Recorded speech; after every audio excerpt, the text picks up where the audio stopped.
പിതാവിൻ്റെയും പുത്രൻ്റെയും പരിശുദ്ധാത്മാവിൻ്റെയും നാമത്തിൽ ആമേൻ. എൻ്റെ പ്രിയപ്പെട്ട സഹോദരങ്ങളെ, ഇന്ന് നമുക്ക് സമ്പത്തിൻ്റെ ഉപയോഗത്തെ പറ്റിയാണ് പറയാൻ ആഗ്രഹിക്കുന്നത്. ഭൂമിയിൽ ദൈവം തന്ന നല്ലൊരു ജന്മം, പ്രത്യേകിച്ചൊരു വിശ്വാസ സമൂഹത്തിൽ ജന്മം കിട്ടുവാൻ മാതാപിതാക്കളെ ദൈവം തിരഞ്ഞെടുത്തു. നമ്മളാരും തിരഞ്ഞെടുത്തതല്ല. നമ്മളെ തിരഞ്ഞെടുത്ത് ദൈവം അവരുടെ കരങ്ങളിൽ ഏൽപ്പിച്ചു. അതുകൊണ്ട് നമ്മളുടെ ജീവിതം മാതാപിതാക്കന്മാരോട് ചേർന്ന് ജീവിക്കുക, വിശ്വാസം, വിശുദ്ധി, വിശ്വസ്തത കഴിയുന്നിടത്തോളം പാലിച്ച് മുന്നോട്ട് പോവുക. നമുക്ക് ഈ ഭൂമിയുടെ പരപ്പിൽ ജീവിക്കുമ്പോൾ കാശ് ആവശ്യമാണ്, വീട് ആവശ്യമാണ്, വാഹനങ്ങൾ ആവശ്യം, ഇതൊക്കെ നമ്മുടെ ആവശ്യം. ഒരു സാധാരണ മനുഷ്യന് ആവശ്യമുള്ളതെല്ലാം നമുക്കും ആവശ്യമാണ്. അതിപ്പോഴുണ്ടെങ്കിൽ അത് നന്നായി ഉപയോഗിച്ച് ദൈവസന്നിധിയിൽ നീതിയോടെ ജീവിക്കുക. കാശിനോട് താല്പര്യം കൂടിയാൽ നിൻ്റെ ആത്മാവ് തകർന്നു പോകും. കാരണം എന്നാന്ന് വെച്ച് കഴിഞ്ഞാൽ, കാശിന് വേണ്ടി തന്നെ നീ ഓടാൻ തുടങ്ങുമ്പോൾ ഉറപ്പായിട്ടും സംഭവിക്കുന്നത് എന്നാണെന്നറിയാമോ? നമ്മൾ കാശിന് മാത്രം മൂല്യം കൊടുക്കും, അല്ലാത്തതിനെയൊക്കെ വിട്ടിട്ട് നമ്മൾ ചില കാര്യങ്ങൾ ചെയ്യും. അത് നമ്മളെ കെണിയിലും കുഴപ്പത്തിലും കൊണ്ട് ചെന്നെത്തിക്കും. അത് നമ്മുടെ ആത്മാവിൻ്റെ നിത്യനാശത്തിലായിരിക്കും അവസാനിക്കുന്നത്. അങ്ങനെ ആകല്ലേ, ഒരിക്കലും അങ്ങനെ ആകരുത്.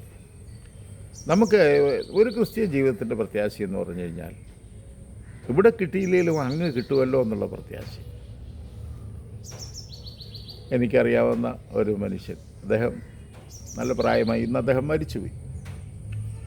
ആ മനുഷ്യൻ എന്നോട് പറഞ്ഞൊരു കാര്യമുണ്ട്. സമ്പത്തിൻ്റെ നല്ല കുടുംബത്തിൽ പിറന്ന നല്ല സാമ്പത്തിക ശേഷിയൊക്കെ ഉണ്ടായിരുന്ന ഒരു മനുഷ്യൻ, ബിസിനസ് ചെയ്തത്, മദ്യക്കച്ചവടമാണ് നടത്തിയത്, കൂട്ടുകാരോട് കൂടിയതാണ്, കുറച്ച് നീതിബോധമുള്ള മനുഷ്യനായിരുന്നു. പക്ഷേ കൂടിയ കൂട്ടുകാരത്ര ഗുണമല്ലായിരുന്നു. അവർക്ക് അങ്ങനെ ദൈവഭയമില്ലായിരുന്നു, കാശുണ്ടാക്കാൻ വേണ്ടിയായിരുന്നു. അപ്പോൾ കാശുണ്ടാക്കാൻ ഇടവുപോയി നമ്മുടെ കൂടെ കൂടിയാൽ നമുക്ക് ഇന്ന കണക്ക് ചെയ്യാമെന്നൊക്കെ പറഞ്ഞു ഈ പാവം അതിനകത്ത് പെട്ടുപോയി.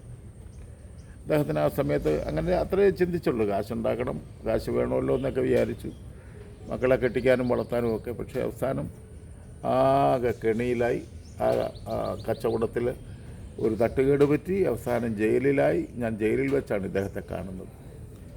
അന്ന് വേണ്ട 80 വയസ്സിന് മേളിൽ പ്രായമുള്ള മനുഷ്യൻ, നല്ലൊരു 6.25 അടി പൊക്കം വരുന്നൊരു മനുഷ്യൻ, നല്ലൊരു ജുബയും ഒരു നല്ല ഡബിളും, ആഢ്യത്വമുള്ളൊരു ജന്മം. പക്ഷേ ജയിലിലാണ് ജീവിതം. ഞാൻ അദ്ദേഹവുമായിട്ട് കുറേ നേരം ഷെയർ ചെയ്തു.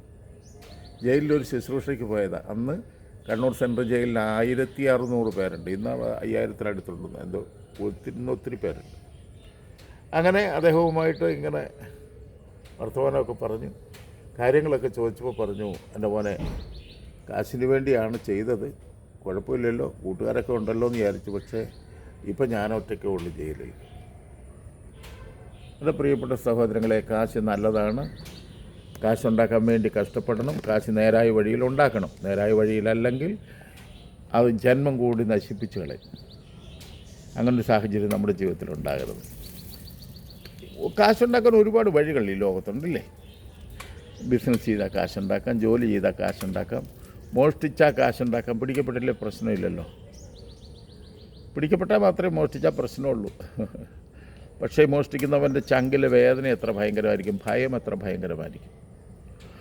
അനർത്ഥത്തിൻ്റെ പണമായി കൈക്കൂലിയായിട്ടോ അഴിമതിയായിട്ടോ തട്ടിച്ചെടുത്തതോ ആയ കാശാണ് കൊണ്ടിരുന്നതെങ്കിൽ ഒരിക്കലും അത് നമ്മുടെ കുടുംബജീവിതത്തിന് നന്മയായിരിക്കില്ല. നമ്മൾ ആർഭാടം കാണിക്കും, ആർഭാടം അവസാനം നാശത്തിൽ കൊണ്ട് ചെന്നെത്തിക്കും. നമ്മുടെ കൺമുൻപിൽ വെച്ച് തന്നെ നമ്മുടെ മക്കളത് നശിപ്പിക്കുന്നത് കാണേണ്ട ഗതികേട് വരും. അതുകൊണ്ട് പ്രത്യേകിച്ചൊരു ക്രിസ്ത്യാനി വിവേകമില്ലാതെ പ്രവർത്തിക്കാൻ പാടില്ല. നമുക്കറിയാം, ഇന്ന് സഭയോട് ചേർന്ന് നിൽക്കുന്നവർക്ക് ഇഷ്ടം പോലെ കാശ് കിട്ടും. അതിനുള്ള വഴികളുണ്ട്. കിട്ടിയവരുണ്ട്, ഇപ്പോൾ കിട്ടിക്കൊണ്ടിരിക്കുന്നവരുണ്ട്. അവരെല്ലാം കർത്താവിനെ വേണേലും കച്ചവടം നടത്താം, പക്ഷേ കാശ് കിട്ടിയാൽ മതി. അതുകൊണ്ടാണ് ഈ തിന്മയല്ല നമ്മൾ കാണില്ലേ, ഇപ്പോൾ ദേവാലയത്തിൽ കിടന്നുകൊണ്ട് ഈ പ്രത്യേകിച്ച് സ്ത്രീകൾ, വിവേകം ഒട്ടുമില്ലാത്ത സ്ത്രീകൾ, കർത്താവിന് ഏറ്റവും കൂടുതലുണ്ടായിരുന്നത് കൂട്ടുകാരായിട്ടുണ്ടായിരുന്നത് സ്ത്രീകളായിരുന്നു, പാവമായിരുന്നു അതുങ്ങൾ. പക്ഷേ ഇവിടെ ചെന്ന് പെട്ടിരിക്കുന്നതും പെണ്ണുങ്ങൾ തന്നെ. ഒന്ന് ചിന്തിച്ച് നോക്കിക്കേ.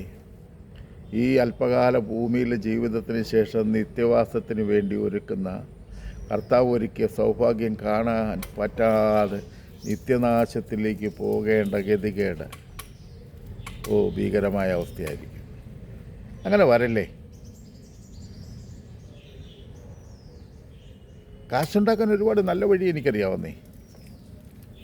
പക്ഷേ നമുക്ക് അത്യാവശ്യം കാശൊക്കെ വേണമെന്നേ. അതിനപ്പുറത്ത് കാശാണ് ജീവിതമെന്ന് ചിന്തിച്ചു പോയാൽ എങ്ങനെയെങ്കിലും കാശ്, നമുക്ക് കടമുണ്ടാകും, അല്ലെങ്കിൽ അങ്ങനെയുള്ള സാഹചര്യങ്ങളൊക്കെ ഉണ്ടാകുമ്പോൾ നമ്മൾ വിവേകത്തോടെ നിന്ന് ദൈവത്തിൽ ആശ്രയിച്ച് അതിനെ നേരിടുമ്പോൾ കർത്താവ് അതിനുള്ള വഴികൾ തുറന്നു തരും. വളഞ്ഞ വഴി ഒരിക്കലും ഒരു സമ്പത്തും ഉണ്ടാക്കിയാൽ അതെല്ലാം നശിച്ചു പോവുകയുള്ളൂ. ജന്മത്തിൽ സമാധാനം കിട്ടത്തുമില്ല. ഭൂമിയിൽ നിന്ന് പോകുന്നതിന് മുമ്പ് അവയെല്ലാം കൈവിട്ട് പോകുന്നത് നമ്മുടെ ബോധത്തോടെ കണ്ണുകൾ കൊണ്ട് കണ്ട് സങ്കടപ്പെടേണ്ടി വരും. അപ്പം നമുക്ക് നമ്മുടെ ജീവിതം ദൈവകരങ്ങളിൽ കൊടുക്കാം. അർഹതയില്ലാത്ത ഒരു പൈസയും ഒരു മനുഷ്യൻ്റെയും നമ്മുടെ കരങ്ങളിൽ വരാൻ പാടില്ല. അതുപോലെ തന്നെ തനിക്ക് ദൈവം തന്നിരിക്കുന്ന സമ്പത്ത് കുറേയൊക്കെ ദാനധർമ്മം ചെയ്യണമെന്നേ. കുറേയൊക്കെ എന്ന് പറയുമ്പോൾ ഒത്തിരി കാശ് വാരി വളം അങ്ങനെയല്ല. അപ്പോൾ ഞാൻ ഉദ്ദേശിച്ചത്, കാരണം ദാനധർമ്മം പാപത്തിന് പരിഹാരമാണ്, സഹജീവി സ്നേഹത്തിൻ്റെ വെളിപ്പെടുത്തലാണ്. മറ്റുള്ളവൻ്റെ വിശപ്പൊന്ന് അടങ്ങുമ്പോൾ അവൻ്റെ ഒരു പ്രാർത്ഥന നമ്മുടെ ശിരസിന് മുകളിൽ അനുഗ്രഹമായി നിൽക്കും. ഒരുപാട് നന്മകളിലൂടെ കടന്നു പോകാൻ പറ്റും. നമ്മുടെ സങ്കടകാലങ്ങളിൽ നമ്മളെ ഓർക്കുന്ന, നമ്മളെ അനുസ്മരിക്കുന്ന, നമുക്ക് വേണ്ടി പ്രാർത്ഥിക്കുന്ന നിരവധി മനുഷ്യരുണ്ടാവും. ചെറിയവനോട് കരുണ കാണിക്കുമ്പോൾ വലിയവനായ ദൈവത്തിൻ്റെ കരുണ നമ്മുടെ മേലിറങ്ങും. ആ ഒരു വിശ്വാസവും പ്രത്യാശയും ഒക്കെ നമുക്കുണ്ടാകട്ടെ. ഇപ്പോൾ സഭയുടെ ഈ പ്രശ്നങ്ങളിൽ കാശുണ്ടാക്കുന്ന ഓരോ മനുഷ്യനെയും നിങ്ങളുടെ തലമുറയോട് ചെയ്യുന്ന മഹാപാപമാണ്. ഇന്ന് നിങ്ങളുടെ ആത്മാവ് നശിക്കുന്നു, നിങ്ങളുടെ മക്കൾക്ക് വലിയ കുഴപ്പങ്ങളുണ്ടാകും, നിങ്ങളുടെ കുടുംബജീവിതം താറുമാറാകും, നിങ്ങളുടെ സാമ്പത്തിക മേഖല തകരും. ഈ ലോകത്ത് തന്നെ